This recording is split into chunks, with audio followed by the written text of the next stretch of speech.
I decided to surprise Sandra at her annual charity gala. After 15 years of marriage, I thought I knew everything about my wife. Every morning routine, every preference, every dream she shared over coffee at our kitchen table in Sacramento. That confidence shattered in less than 30 seconds at the entrance of the Grand Metropolitan Hotel. The lobby buzzed with elegant energy. Crystal chandeliers cast warm light over women in evening gowns and men in black ties. I approached the reception desk where a young woman with perfectly styled blonde hair checked names against her tablet. "Good evening," I said, adjusting my tie. "Kenneth Taylor." She scanned her list, then looked up with a bright smile. "Oh, wonderful. Mrs. Taylor's husband arrived about 20 minutes ago. He's over there by the bar talking to Mayor Reynolds." My stomach dropped. I followed her pointing finger to see a tall man with silver hair, impeccably dressed in a charcoal suit, gesturing animatedly while Mayor Patricia Reynolds nodded and laughed. The man looked confident, successful, exactly the type who would know mayors personally. "I'm sorry," I said carefully, "but I think there might be some confusion." The receptionist tilted her head, checking her tablet again. "You are Kenneth Taylor, correct?" "I am, but—" I stopped myself. Something told me to wait, to observe before correcting this obvious mistake. "Actually, could you tell me which table I'm seated at?" She consulted her chart. "Table 12, with the other family members." Family members. I thanked her and walked toward the bar area, my mind racing. The smart move would be to march over there, introduce myself to this stranger, and clear up whatever administrative error had occurred. But my engineering background had trained me to gather data before drawing conclusions. I positioned myself near a marble pillar where I could observe without being noticed. The man the receptionist had pointed out was still talking to the mayor, but now I could see Sandra approaching them. My wife wore a stunning navy blue dress I'd never seen before. The fabric looked expensive, the kind of expensive that didn't come from Macy's clearance rack where Sandra usually shopped. She wore diamonds at her throat and ears, pieces I definitely didn't recognize from her modest jewelry collection at home. But what struck me most was her posture. At home, Sandra carried herself with quiet confidence. This woman moved like she owned every room she entered. Her smile was different too, sharper, more calculated, more commanding. "Darling," I heard her say as she reached the two of them. The word was directed at the silver-haired stranger, and she placed her hand on his arm with casual intimacy. "Darling." Sandra called me honey when she bothered using endearments at all. Mayor Reynolds turned to her with obvious respect. "Sandra, this event gets more impressive every year. The silent auction alone must have raised, what, $50,000 already?" $50,000. I thought about our joint checking account, our careful budgeting, the way Sandra clipped coupons every Sunday. Where was this kind of money coming from? "We're hoping to clear $200,000 tonight," Sandra replied smoothly. "The Foundation's literacy program needs new equipment for 12 schools across the region." Foundation? What foundation? I handled our taxes every year, and we had never claimed any foundation-related deductions or income. The silver-haired man placed his hand on the small of Sandra's back, a gesture so natural it made my chest tighten. "My wife is too modest. Last year's gala raised $320,000. My wife. He called her his wife.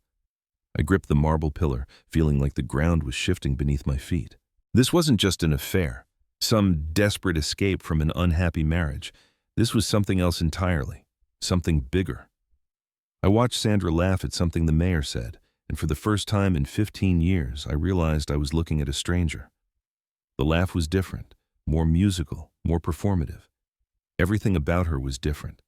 A waiter passed by with champagne. I took a glass with trembling fingers and quietly asked, "Could you tell me who that gentleman is, the one speaking with Mrs. Taylor?" "That would be Mr. Robert Harrison, her husband. Wonderful couple, very generous with their donations." Robert Harrison, her husband. I took a long sip of champagne, feeling it burn slightly as it went down. 15 years of believing I knew the woman I shared a bed with, planned vacations with, made decisions with, and she had been living an entirely separate existence where I didn't even exist. I moved to a different position, still watching. Robert Harrison was younger than me, probably by 7 or 8 years. He had the kind of easy charm that comes with old money and older confidence. When he spoke, people listened. When he moved, Sandra followed. They looked like they belonged together in a way that made my chest ache. I needed information. I pulled out my phone and discreetly searched for Robert Harrison Sacramento. The results made my hands shake. Harrison Development Group was a mid-sized construction and sustainable development company with projects worth millions of dollars across 3 western states. And there, on the company's leadership page, was a professional photo of my wife, Sandra Taylor Harrison, Chief Executive Officer. I scrolled through the website, my heart pounding. There was an entire section about their charitable foundation, including photos from previous year's galas. I recognized the hotel, the setup, even some of the decorations. This event, the one I thought was organized by Sandra's literacy volunteer group, was actually a corporate foundation gala for a company worth tens of millions of dollars, a company my wife owned and operated without me knowing it existed. I looked back toward the bar. Sandra and Robert were still talking with the mayor, but now they'd been joined by other well-dressed couples. Sandra was gesturing as she spoke, clearly the center of attention. Everyone was listening intently to whatever she was saying. I positioned myself close enough to overhear snippets of conversation. "The Denver project is moving forward ahead of schedule," Robert was saying. "We should net around $4.8 million once we close next month." Sandra nodded, sipping her wine. "Good. I want to increase the foundation's education budget for next year. We're getting requests from districts in Colorado and Utah now." "How much are you thinking?" "Another $1.5 million minimum. We have the resources, and the impact data from the pilot programs is extraordinary." $1.5 million. Spoken like someone deciding whether to order dessert.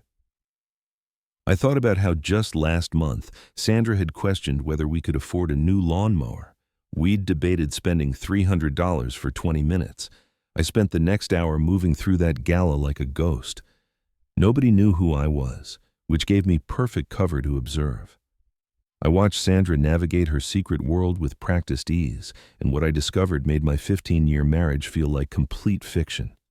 She knew everyone's names, remembered their children's accomplishments, asked about business ventures with genuine knowledge. This wasn't someone playing a role. This was someone completely at home in a world of money and influence. I overheard her discussing zoning permits with a city councilman, debating construction timelines with contractors, and reviewing investment portfolios with financial advisors. The woman who claimed to struggle with our household budget was casually talking about 7-figure projects like they were grocery lists. During dinner, I found a seat at a nearby table where I could listen without being conspicuous. Sandra and Robert sat at the head table, naturally, with other prominent couples. Their dynamic became clearer the longer I watched. Robert wasn't just a business partner or even just a lover. He was her intellectual equal, finishing her sentences about complex financial matters, adding details to her explanations of company policies.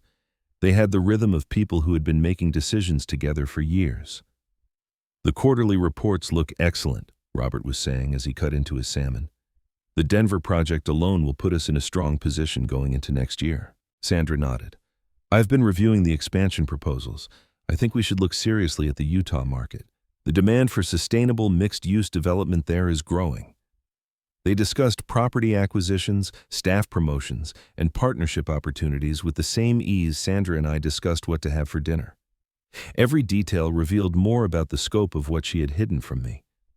During a brief moment when Robert excused himself to speak with someone across the room, I made my move. "Mrs. Taylor Harrison?" I approached their table, my heart pounding, but my voice steady.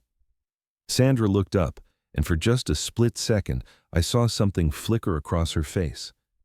Not recognition exactly, but awareness, like she knew she should know me but couldn't place how. "I'm sorry," she said with a polite smile. "Have we met?" "Have we met?" The woman I had shared a bed with for 15 years was asking if we had met. "Kenneth Taylor," I said, watching her reaction carefully. "I believe we're related through marriage." The flicker became more pronounced. Her smile tightened almost imperceptibly, and she glanced quickly toward where Robert was talking across the room. I could see her mind working, trying to figure out who I was and what I might know. "I'm Robert's brother," I said, committing to the lie the receptionist had inadvertently created. "From back east. He mentioned you had family coming tonight." Relief washed over her features so quickly that someone who hadn't been married to her for 15 years might have missed it, but I caught it, along with something else. She had been genuinely afraid for a moment.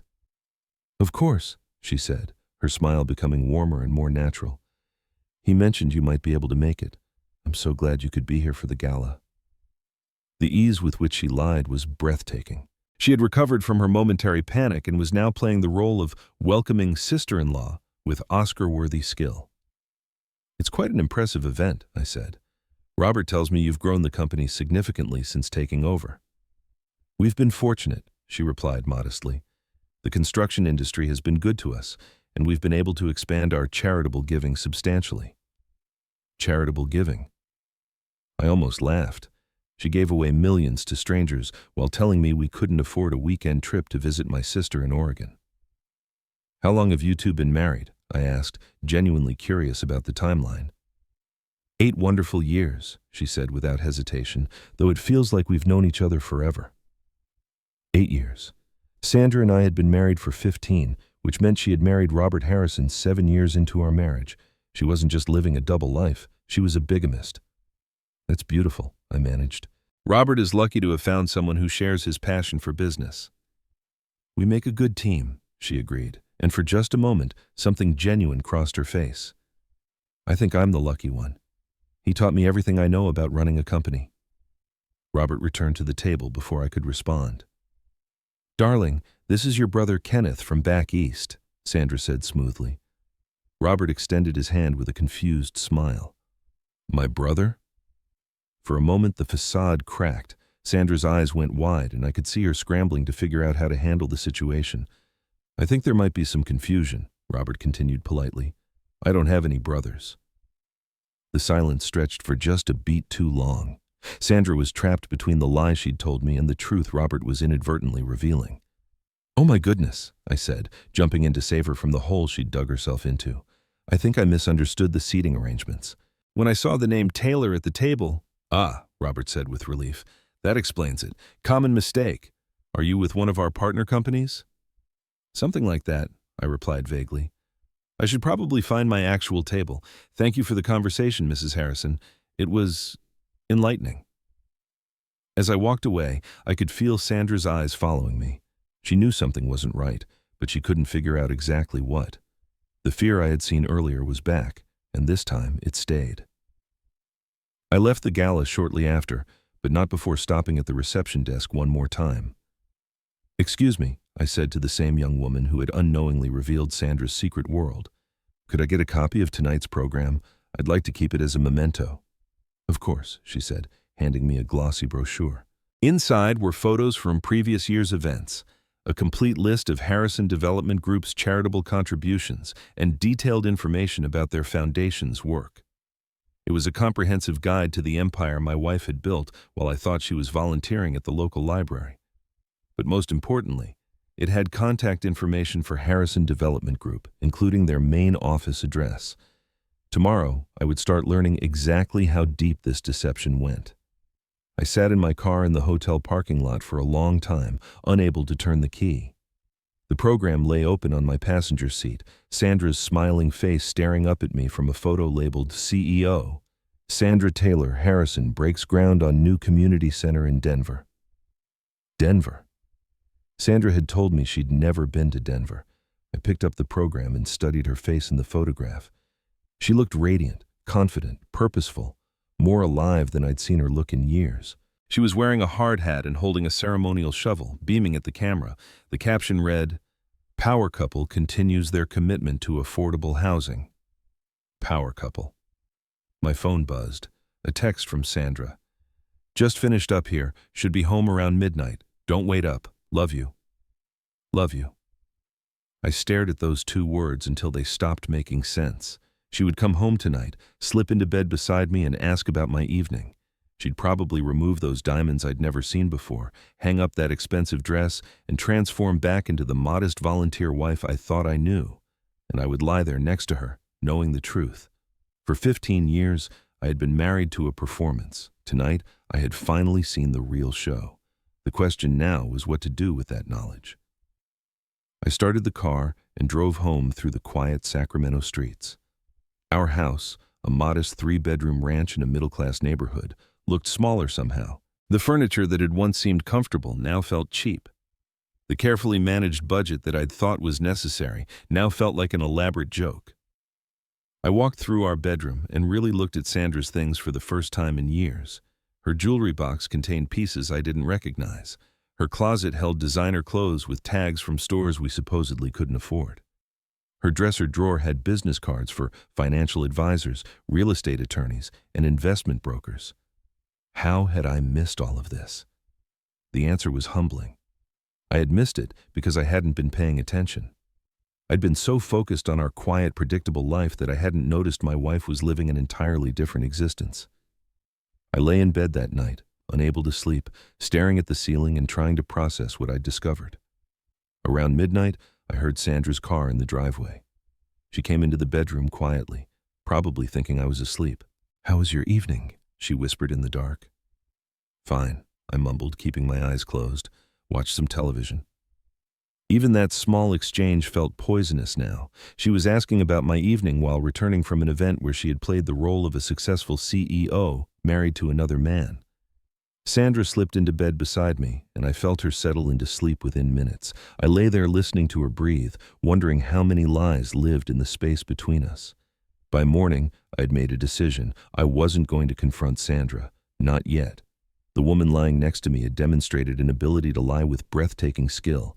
If I was going to have any chance of getting the truth, the real truth, I needed to arm myself with facts first. I needed to know everything. Sandra left for work at her usual time Monday morning, kissing me goodbye and mentioning she'd be late because of a volunteer committee meeting. I waited 30 minutes after her car disappeared down our street, then opened my laptop. I spent the next 3 days becoming a student of my own marriage. I started paying attention to details I'd previously ignored. Sandra's phone habits, her schedule patterns, the way she dressed for different types of events. I began to see the careful choreography of her deception. On Tuesdays and Thursdays, she left 30 minutes earlier than usual. Those were the days she claimed to have early volunteer meetings, but I started to suspect they were Harrison Development Group board meetings or construction site visits. Her phone had 2 distinct ringtones. The standard ring was for calls she answered normally, usually from me, our neighbors, or service providers. But there was a second ringtone, a softer classical melody that made her face change entirely. Those calls she either answered immediately with a completely different tone of voice, or she let them go to voicemail and returned them from another room. The classical ringtone, I realized, was for her real life. I started a notebook, documenting these patterns. It felt clinical, almost cruel, but I needed to understand the full scope of what I was dealing with before making any moves. By Thursday, I knew I needed professional help. William Brooks had the kind of office that inspired confidence, file cabinets organized with military precision, diplomas from UC Berkeley and the FBI Academy on the wall, and a handshake that told you he didn't waste time on bullshit. "Mr. Taylor," he said, gesturing to a leather chair across from his desk. "You mentioned on the phone this was a marital matter?" "It's complicated," I said, then laid out everything I'd discovered at the gala. Brooks listened without interrupting, occasionally taking notes on a yellow legal pad. When I finished, he sat back in his chair and studied me for a long moment.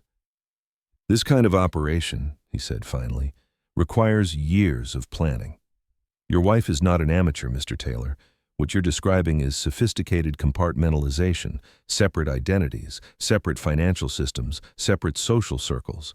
Most people couldn't maintain that for a month, let alone years. Can you find out how long it's been going on?" "I can find out everything," Brooks said. "Timeline, properties, bank accounts, corporate structure, the works. But I need to warn you. Once you know the truth, you can't unknow it. Are you prepared for what we might discover?" I thought about Sandra sleeping peacefully beside me every night, maintaining her performance even in our most intimate moments. "I need to know," I said. "All of it." Brooks nodded. "Give me 2 weeks." I couldn't wait 2 weeks to do nothing. That weekend, while Sandra attended another volunteer event, I conducted my own investigation of our house. I started in her home office, a small room she used for her volunteer work, or at least that's what I'd thought it was for. Looking at it with new eyes, I realized this wasn't the workspace of someone organizing book drives. There was a high-end computer, multiple monitors, and a printer that could handle complex documents. The file cabinet was locked, but the desk drawers weren't. Inside, I found business contracts, financial statements, and correspondence with lawyers, accountants, and government officials. One folder contained property deeds for buildings I'd never heard of. Another held insurance policies for assets worth millions of dollars. My wife wasn't just the CEO of Harrison Development Group. She was a major player in regional development, with her fingerprints on projects that would shape communities for decades. I moved to her closet. In the back, behind clothes I rarely saw her wear, I found a small fireproof safe. It was locked, but I knew Sandra well enough to guess at possible combinations. Our anniversary date didn't work. Her birthday didn't work. My birthday didn't work. Then, on instinct, I tried Robert Harrison's birthday, a date I'd found in one of the business articles about him. The safe opened. Inside were documents that made my hands shake. A marriage certificate for Sandra Taylor and Robert Harrison, dated 8 years ago in a small ceremony in Denver, Colorado. Insurance policies listing Robert as her beneficiary. Bank statements for accounts I'd never known existed, showing balances that made our joint savings look like pocket change. The most recent statement showed $2.3 million. Travel itineraries for Mr. and Mrs. Harrison, business trips to Seattle, Portland, Phoenix, luxury hotels, first-class flights, and at the bottom, a will. Sandra's will, dated 2 years ago, leaving everything to Robert Harrison. According to the legal document in my hands, I didn't exist in my wife's estate planning. I photographed everything with my phone, my hands surprisingly steady. Then I carefully returned the documents to exactly how I'd found them, closed the safe, and walked downstairs. I sat in our living room that afternoon, surrounded by the modest furniture and family photos that represented 15 years of what I'd thought was our life together. Everything felt hollow now, like a museum exhibit of a life that had never really existed. The worst part wasn't even the betrayal, though that cut deep. The worst part was realizing how little I had actually mattered. Our marriage wasn't something she had grown tired of or fallen out of love with. It was something she had never taken seriously in the first place. I was a placeholder, a cover story. When Sandra came home that evening, she found me reading in the living room, the picture of a quiet husband enjoying a peaceful Saturday. "How was your day?" she asked, kissing my cheek. "Relaxing," I said, looking up at her with a smile.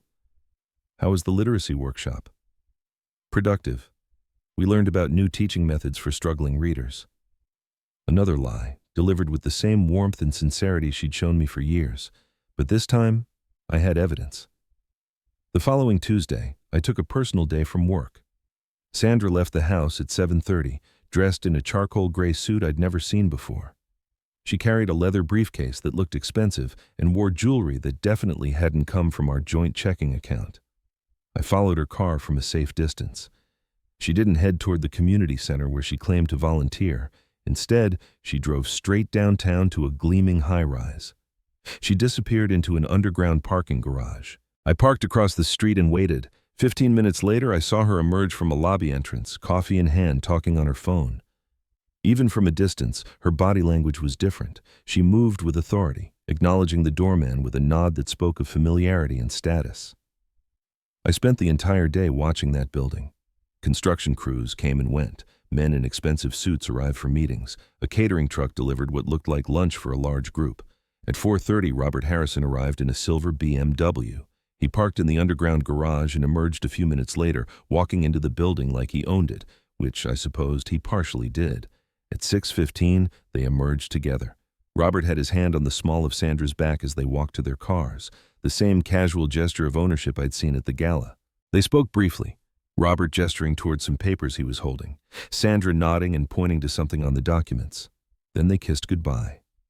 Not a passionate embrace, but the comfortable kiss of a married couple ending their shared workday. I followed Sandra home, arriving several minutes after she did. When I walked through the front door, she was already changed into jeans and a casual sweater, the expensive suit nowhere to be seen. "How was your day?" she asked, starting dinner preparations. "Long," I said honestly. "How was your volunteer meeting?" "Frustrating. The school district keeps changing their requirements for the literacy program. We spent most of the day trying to figure out new compliance issues." The lie rolled off her tongue with practiced ease. 2 weeks after our first meeting, William Brooks called me into his office. The yellow legal pad had been replaced by a thick folder that he slid across the desk toward me. "You're not going to like this," he said. I opened the folder and started reading. Marriage history. Married. Kenneth Taylor, June 15, 2011. Current, 15 years. Married Robert Harrison, September 22, 2018. Current, 8 years. Relationship with R. Harrison began April 2014, 12 years total, including 4 years dating, 12 years, not 8. Their relationship had begun just 3 years into my marriage to Sandra, but it was the next section that made me set down the folder and close my eyes. Prior history, previous name, Sandra Mitchell. Son, David Mitchell, 1998 to 2020, deceased. Cause of death, motor vehicle accident, driver at fault under influence. Sandra was 22 at time of birth, 44 at time of death. No record of father. Following death, subject relocated from Portland, Oregon to Sacramento, California. Name change filed 6 months after relocation. Married Kenneth Taylor. 1 year after relocation, Sandra had a son. A son who died in a car accident caused by a drunk driver, and she'd never told me. I looked up at Brooks. How did you find this? Court records, obituaries, property transfers? She covered her tracks well, but everything leaves a trail. He leaned forward. Mr. Taylor, I've been doing this work for 20 years. What you're seeing here is a woman who experienced catastrophic loss and responded by fragmenting her identity. It's not common, but it happens. She never mentioned a child, I said quietly. Not once in 15 years. According to what I found, she stopped using the name Sandra Mitchell entirely after David's death. She legally became Sandra Taylor when she married you, like she was trying to become someone new, someone who hadn't lost a son. I flipped through more pages. Brooks had been thorough. Financial analysis. Harrison Development Group, annual revenue $47 million. Sandra's salary as CEO, $850,000 per year. Separate tax returns filed as Sandra Harrison, fraud, federal offense. Joint returns with Kenneth Taylor show modest income only. Properties owned jointly with Robert Harrison. Office building, Sacramento, $4.2 million. Luxury condo, Denver, $1.8 million. Lake House, Tahoe, $2.3 million. Beachfront property, San Diego, $1.9 million. Total property value, $10.2 million. Taylor residence. Mortgage paid automatically from Harrison corporate account. Kenneth Taylor. Unaware he has not been contributing to mortgage for 6 years. 6 years. For 6 years, Sandra had been paying our mortgage without telling me, letting me believe we were building something together. There's more, Brooks said. Robert Harrison had no idea about you. To him, Sandra is a divorced woman who left an unhappy first marriage. He's not complicit in the bigamy. He's another victim. I closed the folder and sat back in my chair. The office suddenly felt too small. What kind of person does this? I asked, though I wasn't really expecting an answer. A person in extraordinary pain, Brooks said quietly. That doesn't excuse it, Mr. Taylor, but it might explain it.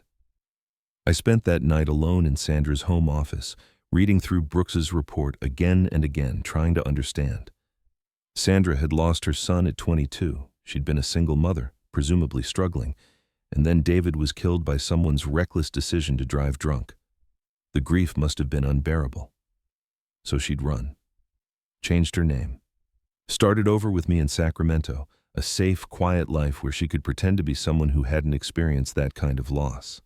But 3 years into our marriage, she'd met Robert Harrison, a man who needed her professionally, a man whose struggling company gave her purpose, challenge, something to build. With him, she could be ambitious, powerful, successful, everything she'd given up when she became Sandra Taylor. I could almost understand it. Almost. But understanding didn't change the facts. She'd committed bigamy. She'd committed tax fraud. She'd lied to me for 15 years, and she'd lied to Robert for 12. And more than anything, she'd made me complicit in a fiction I'd never agreed to participate in. I thought about confronting her that night when she came home, throwing the folder on the kitchen table and demanding explanations. But I was beginning to understand something important about Sandra. She was a master strategist. If I confronted her without a plan, she would outmaneuver me. She would create new lies, manipulate the situation, control the narrative. I needed to be smarter than that. I sat in that office until nearly 2 in the morning, thinking through my options. By the time I finally went to bed, I had made my decision. I wasn't doing this for revenge. I was doing this for freedom. And when I made my move, it would be on my terms, not hers. Over the next few days, I consulted with 3 different attorneys, getting multiple perspectives on my legal options. The third one, Laura Bennett, was the one who finally gave me clarity. "Mr. Taylor," she said, reviewing the documents Brooks had provided, "your wife's bigamy invalidates your marriage under California law. You're not looking at a divorce, you're looking at an annulment. Legally, your marriage never existed." "And the financial aspect?" Laura tapped the tax documents. "Federal tax fraud. If prosecuted, she's looking at significant fines, possibly prison time. But more relevant to you, you have grounds to seek compensation for fraud and emotional distress. Given the assets involved and the duration of the deception, you could walk away with a substantial settlement." "I don't want to destroy her," I said. "I just want out. Then we file for annulment, we document the fraud, and we negotiate a fair settlement. Quick, clean, final." She leaned forward. "But Mr. Taylor, there's someone else who deserves to know the truth. Robert Harrison is also a victim here." I'd been thinking about that. Robert Harrison, who'd believed he was married to a divorced woman, who'd built a life and a business with Sandra, not knowing she had another husband across town. "What would you do?" I asked Laura. "I'd tell him," she said without hesitation. "Not out of cruelty, but because he has a right to make informed decisions about his own life." "Wouldn't you have wanted to know?" That night, I sat at our kitchen table, the same table where Sandra and I had shared 15 years of meals and conversations, and wrote a letter to Robert Harrison. "Dear Mr. Harrison, you don't know me, but my name is Kenneth Taylor, and I need to tell you something that will be difficult to hear. I'm not writing this out of anger or revenge. I'm writing because you deserve to know the truth, just as I wish I had known it years ago. Sandra Taylor Harrison is also Sandra Taylor, my wife of 15 years. I discovered this 3 weeks ago at the charity gala when a receptionist mistook you for me. Since then, I've confirmed through legal documents and investigation that Sandra has been married to both of us simultaneously. To you for 8 years, to me for 15. I'm enclosing copies of our marriage certificate, tax returns, and other documentation.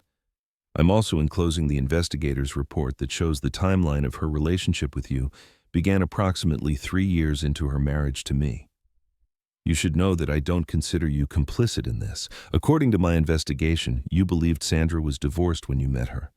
You're as much a victim of her deception as I am. I'm filing for annulment of my marriage this week. What you choose to do with this information is entirely your decision. But I felt you had a right to know who you're actually married to. I'm sorry to be the bearer of this news. For what it's worth, I could see at the gala that you cared deeply for her. I did too once. Sincerely, Kenneth Taylor. I sealed the envelope along with copies of all the evidence and sent it via courier to Harrison Development Group, marked for Robert's personal attention only. Then I called Laura Bennett and told her to file the annulment papers. The timing was crucial. I scheduled everything for Friday. The courier would deliver my letter to Robert at 10 a.m. when he arrived at the office. The annulment papers would be served to Sandra at 4:30 p.m. at the same location. And while all of this unfolded, I would be at our house, packing her belongings. I hired a moving company and gave them detailed instructions. By Friday afternoon, everything that belonged to Sandra would be in a climate-controlled storage unit across town. I left her personal items carefully organized and included a note with the storage unit information and a key. Thursday night, I cooked dinner for Sandra one final time. I made her favorite meal, chicken piccata with roasted vegetables, and opened a bottle of wine. "What's the occasion?" she asked, smiling as she sat down. "No occasion," I said. "Just felt like cooking something nice." We ate dinner like we had thousands of times before. Sandra talked about a difficult committee member at her volunteer organization, a fiction I now knew concealed board meetings and construction deadlines. I listened and nodded, playing my part in our mutual deception one last time. After dinner, we sat on the couch watching television. Sandra curled up next to me, her head on my shoulder, playing the role of contented wife with the skill of someone who'd had years of practice. "I love you," she said softly. "I know," I replied, because I finally understood that she did love me, in her own compartmentalized way. She loved the safety I represented, the normal life, the escape from her grief and ambition. but she'd never loved me as a whole person worthy of her truth.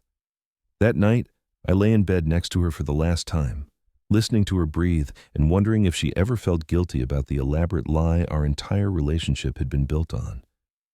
But as I watched her sleep peacefully, I realized that guilt required seeing other people as fully real. To Sandra, I had never been quite real. I'd been a useful fiction, a supporting character in the story she was telling herself about her life. Tomorrow, that story would end. Friday morning arrived cold and clear. Sandra went through her routine exactly as she had for 15 years, unaware this was the last time she would perform this particular deception. She kissed me goodbye, told me she loved me, and reminded me that she'd be working late at a volunteer committee meeting. "I might not be home until 10 or 11, she said, adjusting her jacket in the hallway mirror. "That's fine," I said. "I'll probably turn in early anyway." She smiled, kissed me again, and walked out the door to her real life. 30 minutes later, the moving company arrived. By 2 o'clock, 15 years of shared possessions had been sorted, packed, and loaded onto trucks. I kept only what was legitimately mine: books I'd owned before our marriage, gifts from my family, my own clothes, and personal items. Everything else went into storage. At 3:15 p.m., my phone rang. Robert Harrison. "Mr. Taylor?" His voice was shaky, confused. "I received your letter. I need to understand what's happening here." "I imagine you do," I said calmly. "Have you had a chance to review all the documentation?" "I've been going through it for hours." I heard papers rustling in the background. "This says Sandra has been married to both of us simultaneously, for years." "That's correct." A long silence stretched between us. "She told me she was divorced when we met," Robert said finally, his voice hollow. "She said her first husband was controlling, that she had to escape. She made it sound, I thought I was helping her start over." "She's an exceptionally skilled liar," I said. "I lived with her for 15 years and never suspected any of this. But how is this even possible? We file joint tax returns. We own property together. We have business partnerships that require legal documentation. She's been filing separate returns with you while maintaining joint filing with me. It's complex tax fraud, but she's apparently very good at managing complex deceptions." Robert was quiet for so long I thought he might have hung up. "What kind of person does this?" he whispered finally. "I've been asking myself that question for weeks," I said. "The investigator I hired found something that might help you understand, even if it doesn't excuse it. Sandra had a son who died in a car accident before she met me. She was 22 when he was born, 44 when he died. I think she fragmented after that, created different versions of herself to cope with the grief." "She never told me about a son," Robert said quietly. "She never told me either." Another long pause, then, "What are you going to do?" "I filed for annulment this morning. The papers are being served to her this afternoon. Our marriage never legally existed because of the bigamy, so I'm essentially just documenting that fact." "And what should I do?" I felt a surprising surge of sympathy for him. Robert Harrison had fallen in love with a woman who was probably more authentic with him than she'd ever been with me, but he'd still been living with a fundamental lie. "That's not my decision," I said. "But you should know that the financial documents suggest she's been filing fraudulent tax returns for years. You might want to have your accountants review everything very carefully. The IRS won't care that you didn't know." "Jesus," Robert breathed. "This is going to destroy everything." "I'm sorry," I said, and I meant it. "You didn't deserve this any more than I did." After we hung up, I sat in my empty living room and waited. At 4:30, the process server called to confirm that Sandra had been served at Harrison Development Group. According to him, she'd turned pale and immediately asked to speak with her attorney. At 6:45, my phone rang. "Sandra." "Kenneth, what the hell is happening?" Her voice was sharp, panicked in a way I'd never heard before. "I just got served with annulment papers. This is insane. Where are you?" "I'm at the house," I said calmly. "Come home." "I'm in my car outside. There are no lights on. Come inside, Sandra." I heard her car door slam, then her key in the lock. She burst through the front door and stopped short when she saw the empty rooms. "What did you do?" she whispered, looking around at the bare walls and missing furniture. "I ended our marriage," I said from my position on the single couch I'd kept, the only piece of furniture left in the living room. though legally, there was no marriage to end since you were already married to Robert Harrison when you married me. Sandra stared at me for a long moment. I watched her face cycle through expressions I'd never seen before. Shock, calculation, fear, anger. "You don't understand," she said finally. "It's not what you think." "What do I think, Sandra?" She opened her mouth, then closed it. For the first time in 15 years, she was speechless. "I think," I continued, "that you married Robert Harrison 8 years ago while still married to me. I think you've been running a construction company worth tens of millions while telling me you volunteered at the library. I think you own properties in 4 states and have bank accounts I never knew existed. I think you've been committing federal tax fraud for nearly a decade, and I think you had a son named David who died in a car accident, and you've been running from that grief ever since." Her face went white. "How did you? It doesn't matter how. What matters is that it's over." Sandra sank into the single chair I'd left in the room, her designer suit wrinkling. She looked smaller somehow, diminished. "Robert knows," she said quietly. It wasn't a question. "Robert knows. I told him everything." She buried her face in her hands. When she looked up, her eyes were red-rimmed, and for the first time since I'd met her, I saw something raw and real in her expression. "I lost my son," she said, her voice breaking. "David was everything to me, and some drunk driver took him away. I couldn't survive it as Sandra Mitchell. So I became someone else, Sandra Taylor, a woman who'd never had a child, never lost one." "You could have told me," I said quietly. "I tried to forget. With you, I could pretend it never happened. We could have a quiet, safe life where nothing hurt anymore." She wiped her eyes. "But then I met Robert, and his company was failing, and he needed help, and suddenly I had purpose again. I could build something, create something meaningful. With him, I could honor David's memory by making a difference. And with me?" She looked at me with something that might have been pity. "With you, I could rest." The words hung in the air between us. "You built 2 lives," I said. "One where you could hide from your pain, and one where you could channel it into something productive. But you made us both complicit in a lie, Sandra. You made Robert think he was saving a divorced woman. You made me think we were building a real marriage. Neither of us consented to be characters in your coping mechanism." "I never meant to hurt anyone," she whispered. "But you did. You hurt both of us, and you committed serious crimes in the process." For several minutes we sat in silence. Outside, the sun was setting, casting long shadows across the empty room. "What happens now?" Sandra asked finally. "You leave tonight. Don't come back to this house. Your belongings are in a storage unit. The information is on the kitchen counter. Robert is filing for divorce. I've filed for annulment, and the IRS will likely be investigating once all of this comes to light." "You're going to report me?" "I'm not going to hide what you did, if that's what you're asking. The tax fraud is documented in the annulment filing. What the government does with that information is up to them." Sandra stood slowly, smoothing her skirt with shaking hands. She walked to the front door, then turned back. "For what it's worth," she said, "I did love you, both of you, in different ways." "I know," I said, "but love without honesty isn't really love at all, is it? It's just another performance." She flinched at that, then nodded slowly. "I'm sorry, Kenneth. I truly am." After she left, I sat in my empty house as darkness fell. I didn't turn on any lights. I just sat there, listening to the silence and feeling something I hadn't felt in years. Freedom. 6 months later. The settlement check arrived on a Tuesday morning. $650,000, compensation for 15 years of fraud and deception. Combined with the sale of the house, I had enough to retire comfortably at 62. I bought a small cabin in the Sierra Nevada mountains, 2 hours from any city where Sandra might be rebuilding whatever remained of her empire.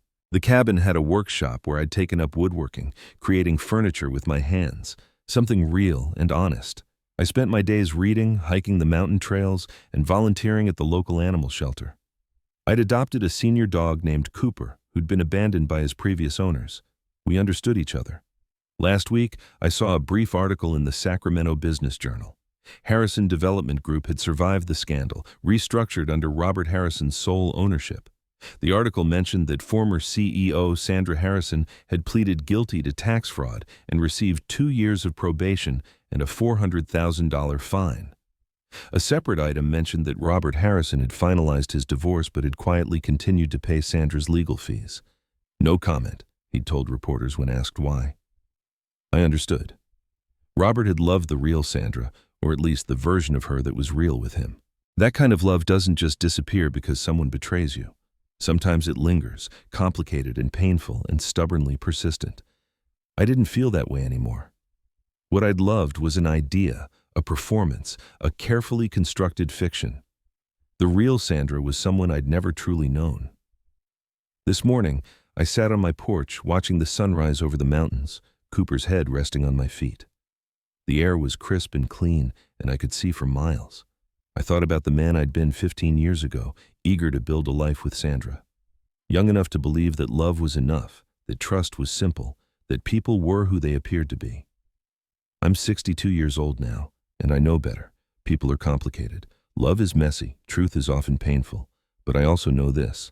I'm living my own life for the first time in 15 years. No shared lies, no comfortable deceptions, no performances for anyone else's benefit. I sleep well at night. And when I wake up in the morning, I remember exactly who I am. It turns out freedom doesn't require revenge or vindication. Sometimes it just requires the courage to walk away from a life that was never really yours to begin with. And sometimes, if you're very lucky, you discover that the person you were before all the lies began is still there, waiting patiently for you to remember him.